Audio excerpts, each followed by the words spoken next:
The value on that, just to, I'm probably telling everyone on the phone things that you all know better than me. But the bonus payments associated with that 4 or 5-star plan, that's like compounding your interest.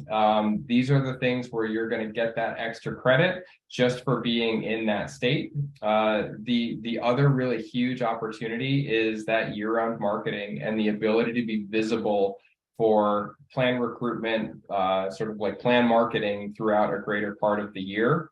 But even if you're down at that 1 or 2-star level, adding a star when you're at that lower end of the spectrum is going to show you an increase in enrollment of 8 to 12%.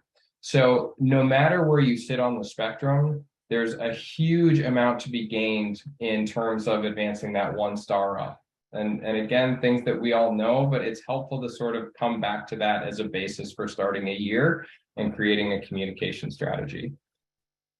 Now, what I think is really interesting when we talk about 1 star, 2, 3, 4, 5, it creates the impression that these are sort of like 20% apart from each other, and that a 3-star plan is 20% behind a 4-star plan, and so on.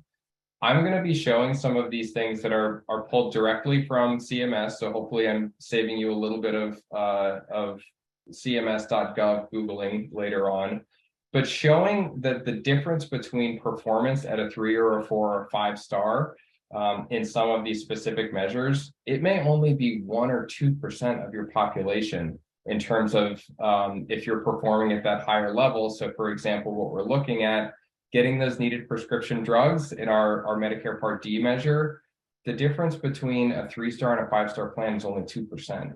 And so this should be a hugely motivating factor for all of us to say, oh, we're 3-star and our competitor is 4-star.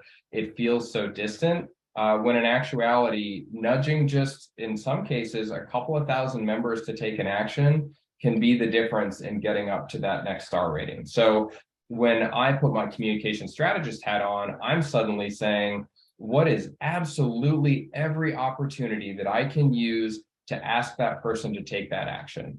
And that's where we start to get into kind of the how and where clarity is really supporting the market on this stuff.